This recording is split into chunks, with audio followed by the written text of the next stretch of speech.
The clock glowed 3:45 a.m., casting a faint red hue across the cramped bedroom of Harper Quinn. At 24, she stood before her mirror, the weight of a lifetime's worth of unspoken fury pressing against her chest. Her reflection showed a young woman with tired hazel eyes, her dark hair pulled into a messy bun.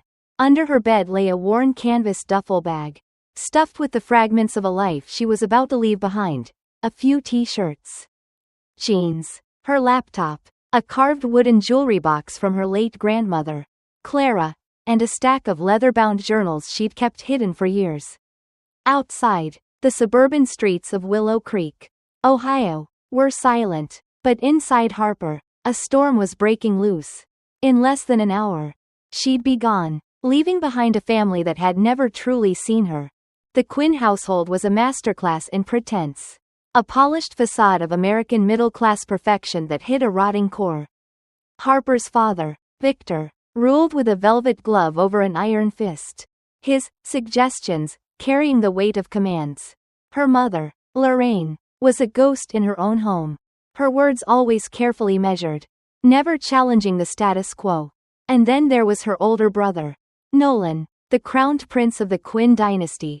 At 26, Nolan could do no wrong, even when his wrongs left scars. Harper, on the other hand, was the shadow, the afterthought, the daughter who existed to fill the gaps left by Nolan's brilliance. Growing up in the Quinn house meant learning to navigate a minefield of unspoken rules. Rule 1. Nolan's mistakes were never his fault. When he was 18, he'd taken Victor's prized Mustang for a drunken joyride, crashing it into a neighbor's fence. Victor didn't scream at Nolan. Instead, he turned to 16-year-old Harper, his steel blue eyes narrowing. "Why didn't you stop him? You knew he was drinking, didn't you?" Harper hadn't known. She'd been in her room, buried in AP chemistry homework. But somehow, Nolan's recklessness became her failure. Rule 2. Appearances trumped truth. While Nolan partied through college on their parents' dime, Harper worked 2 part-time jobs, at a diner and a second-hand bookstore, to pay for her online community college courses. When neighbors asked about the Quinn kids, Lorraine would smile brightly and say, "Nolan's thriving at Ohio State, and Harper's taking her time to find her path." As if slinging coffee and shelving books while earning a degree was some kind of leisurely hobby. Rule 3. The cruelest of all. Love was a currency. And Harper was always in debt. The breaking point came at Sunday dinner a week ago. A ritual that felt more like a performance than a meal. The Quinns rarely used the heirloom china, reserved for Christmas or moments when someone was about to be ambushed with bad news. Harper's stomach churned when Lorraine asked her to set the table with those delicate plates. But she complied, hoping she was wrong. She wasn't. As Nolan regaled the family with tales of his final semester, Victor set down his wineglass with a flourish. "Nolan, your mother and I have been discussing your graduation gift." Nolan's eyes sparkled, though his voice dripped with false modesty. "You didn't have to get me anything, Dad. The degree's enough." But Harper knew that tone. He expected something big. Lorraine clasped her hands, beaming like she was unveiling a game show prize. "We're giving you the Jeep, son. Not the old one. A brand new Wrangler. Black. Fully loaded." Harper's fork slipped, clattering against her plate. A new Jeep. For Nolan, who'd totaled Victor's Mustang, who'd racked up parking tickets like they were trophies, who'd never worked a day in his life. She forced a smile. "That's awesome, Nolan. Congrats." And she meant it. In a way, despite everything. She loved her brother, but curiosity got the better of her. "So, what happens to the old Jeep?" Victor and Lorraine exchanged a glance. One of those wordless conversations that married couples perfect. Lorraine's voice was cautious. "Well, Harper, we've been meaning to talk to you. Now that Nolan's graduating, and you're not staying here much longer." Harper's heart sank. "What do you mean?" Victor leaned back, adopting the posture he used in boardroom negotiations. "You're 24, Harper. It's time you contributed to this household. We've decided you'll pay rent. $900 a month. Due the first Sunday of each month." The room went quiet, save for the soft hum of the refrigerator. $900, nearly 2/3 of what she earned from both jobs combined. I don't understand, she said, her voice barely above a whisper. Nolan lived here rent-free until he was 24. He didn't pay during summer breaks. Victor's tone was final. Nolan was in college. You're taking online classes. It's not the same. Besides, you're working. You can afford it.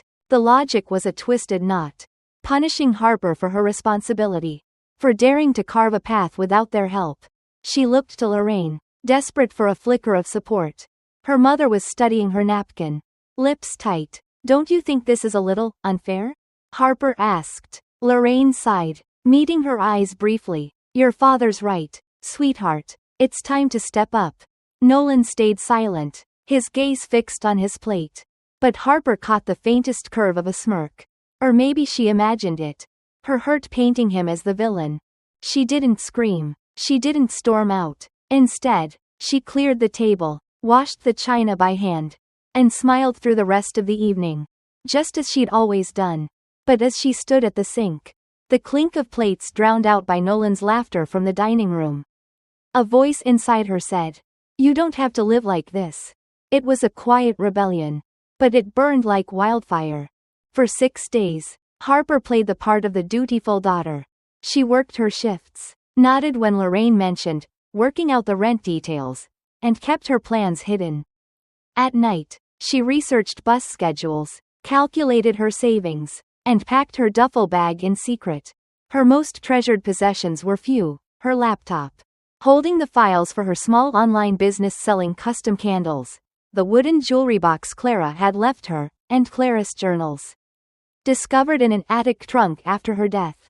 Victor had once searched for those journals, claiming they held family history that should go to Nolan. But Harper had kept them safe, sensing they held more than sentimental value. Newspaper clippings and legal documents peeked from between the pages, hinting at secrets she hadn't yet dared to unravel. On Thursday, she wrote the letter. She tried angry drafts, tearful pleas, but they all felt wrong. The final version was clinical, a ledger of her pain, every time she'd covered for Nolan. Every family event where she'd been ignored. Every sacrifice she'd made to keep the peace. Every dollar she'd spent on family gifts while wearing thrift store clothes. It wasn't an accusation, it was a receipt. At the bottom, she wrote, "You won't find me unless I want to be found." She didn't sign it. They'd know who it was from. Friday, she gave notice at both jobs, citing a family move and a school transfer. Her managers were kinder than her parents, wishing her luck with genuine warmth. Saturday, she couldn't eat, pushing food around her plate as Nolan droned on about job interviews. Victor was in high spirits, dispensing career advice. Lorraine suggested shopping for a dress for Nolan's graduation. "I have to work," Harper said. Victor snorted, eyes on his phone. "Work, work, work. Try having some fun, Harper." If only he knew that in hours, she'd be free. That night, she lay awake, memorizing the sounds of the house, Victor's snores, Lorraine's late-night talk show, Nolan's video games through the wall. At 3:30 a.m., she dressed, jeans, sneakers, a hoodie, and shouldered her duffel. Her room, with its faded blue walls and mismatched furniture, felt like a stranger's. Nothing here would miss her. She crept downstairs, avoiding the creaky fifth step and the loose tile by the back door. In the kitchen, lit only by streetlights, she left the letter on the table, where Lorraine would find it with her morning coffee. Then she slipped out the front door, locking it softly behind her. The Willow Creek bus station was deserted at 4:15 a.m., save for a janitor sweeping the floor and a homeless man dozing on a bench. Harper bought a one-way ticket to Ashwood, a college town in Indiana, 4 states away. Her destination wasn't random. Tessa Randall, her grandmother Clara's lifelong friend, lived there, a woman Victor couldn't bully. A name erased from Quinn family conversations after a mysterious falling out over Clara's estate. As the bus pulled away, Willow Creek faded into the dark. Harper expected fear or guilt. But instead, she felt a spark she hadn't known in years: freedom. The rain came down in sheets, hammering the roof of Tessa Randall's cozy house in Ashwood, Indiana, where Harper Quinn had found refuge. It was 3 weeks since she'd fled Willow Creek. Ohio, at 4:15 a.m., leaving behind a family that had treated her like a ghost in their perfect suburban tableau. The duffel bag she'd carried, stuffed with clothes, her laptop, her grandmother Clarice's jewelry box, and those mysterious leather-bound journals, sat in the corner of the guest room. A silent reminder of the life she'd abandoned. But Harper wasn't hiding. She was rebuilding, and the world she'd left behind was starting to crumble without her. Back in Willow Creek, the Quinn family's polished facade was cracking like cheap glass. Harper learned the news through a late-night text from an old coworker at the diner, Nolan. Her golden boy brother had been arrested. He'd driven his shiny new Jeep Wrangler, his graduation gift, through the front window of a hardware store downtown. Drunk out of his mind with a stash of pills in the glove compartment. The local paper ran a brief but brutal story. Prominent businessman's son arrested in DUI crash. Victor Quinn, Harper's father, was named. His corporate board seats and local political clout dragged into the spotlight. The online comments were merciless. Another spoiled rich kid. Like father, like son. Harper felt no satisfaction, only a hollow ache. Nolan wasn't the villain she'd wanted to paint him as, not entirely. She agreed to see him at the county jail. A squat brick building that smelled of bleach and despair. Tessa drove her there, the windshield wipers slapping rhythmically as Harper braced herself. Inside, Nolan looked like a deflated version of himself. His orange jumpsuit hanging loose. His blonde hair greasy. His green eyes bloodshot. Harper, thank God, he croaked, his voice raw. I didn't know who else to call. She sat across from him at a scratched metal table, her hands clasped tightly. Where are Mom and Dad? She asked. Nolan's face twisted. Dad said I made my bed. So I gotta lie in it. Mom wanted to come, but he wouldn't let her. They're fighting all the time now. Harper, ever since you left. And those lawyers started calling. Harper's heart thudded. The lawyers are calling because Dad stole money that was mine. Money Grandma Clara left for my future. Nolan's gaze dropped to his hands. Knuckles white. I know. Her voice sharpened. Do you? Because it looks like you were fine benefiting from that theft for years. Tears welled in his eyes. You think I wanted this? Every semester, every textbook, every damn meal in the dining hall, it was paid for with your money. I knew it, and I hated it, but Dad said it was for the best. That you weren't ready for that kind of responsibility. That you'd waste it. I told myself if I just worked hard, got the degree, made something of myself, I could fix it, but I couldn't. His voice broke. I was a coward. Harper wanted to stay angry, it was cleaner, safer, but seeing Nolan like this, small and broken, she saw the truth. He'd been trapped too. Just in a different cage. Why didn't you say something? She asked. Because Dad made it feel like the world would end if I did. And I believed him. He wiped his face with his sleeve. I never wanted that Jeep. Harper, I didn't even want college. I wanted to build things, furniture, houses, something real. But Dad had it all mapped out. Business degree, corner office, the Quinn name. Every time I pushed back, he'd remind me how much he was investing in me. Money that wasn't his. The silence between them was heavy, broken only by the hum of fluorescent lights. Outside, police cars moved in the rain-soaked parking lot. What happens now? Nolan asked. Harper's voice was steady. You face your consequences. So does Dad. And I keep moving forward. Nolan nodded, his eyes glistening. I'm glad you got out. Harper, really? As she left the jail, Tessa waiting in the car. Harper felt a strange mix of closure and unresolved pain. Nolan wasn't the enemy, just a weak man who'd made bad choices. The real battle was with Victor, still sitting in the Quinn house, plotting his next move. Meanwhile, Harper was planting roots in Ashwood. Tessa had introduced her to the Page Turner, a bookstore cafe hybrid that smelled of espresso and old books. The owner, Maggie, a warm woman with paint-splattered overalls and a quick laugh, hired Harper on the spot to work the register and help customers. It's not glamorous, Maggie said, but we're family here. Family. The word hit differently now. The Page Turner's cozy chaos, customers browsing, baristas joking, the hum of life, felt more like home than the Quinn house ever had. Harper threw herself into the work. Her days filled with shelving novels, steaming milk, and learning the names of regulars. For the first time, she felt seen. At night, she pored over Clarice's journals with Tessa, uncovering a web of secrets. The journals weren't just diaries, they were a vault of financial records, legal documents, and newspaper clippings. Tessa, her silver hair glinting in the lamplight, explained, Clara never trusted Victor. She set up a trust fund for you when you turned 21. Enough for college, a business, a house, your independence. But when you were hospitalized for your breakdown in high school, Victor used power of attorney to redirect it to Nolan's tuition. Harper's breath caught. She remembered that dark year. The weeks in a psychiatric facility battling anxiety and depression. Victor had turned her vulnerability into a weapon. There's more, Tessa said, pulling out a forged enrollment form with Harper's signature, Nolan's handiwork. From when he used to mimic her handwriting as a prank. The betrayal cut deep, but it fueled her resolve. Harper contacted Caleb Morrow, a lawyer Tessa recommended, who specialized in financial fraud. At 45, with sharp brown eyes and a calm that put her at ease. Caleb reviewed the documents and nodded. This is solid evidence. Clara was meticulous. We can freeze Victor's access to the trust and demand answers in court. But it'll be a fight.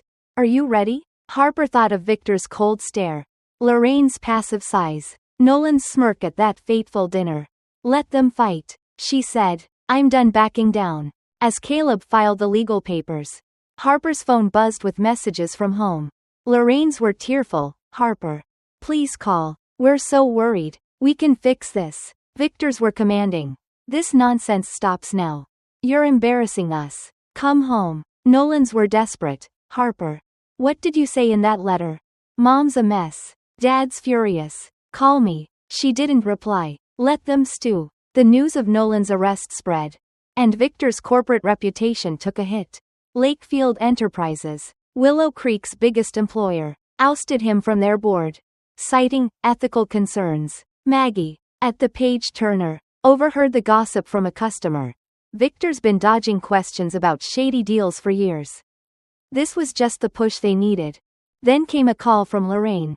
Harper hesitated but answered. Harper, thank God, Lorraine whispered, her voice fragile. They met at a diner an hour from Ashwood.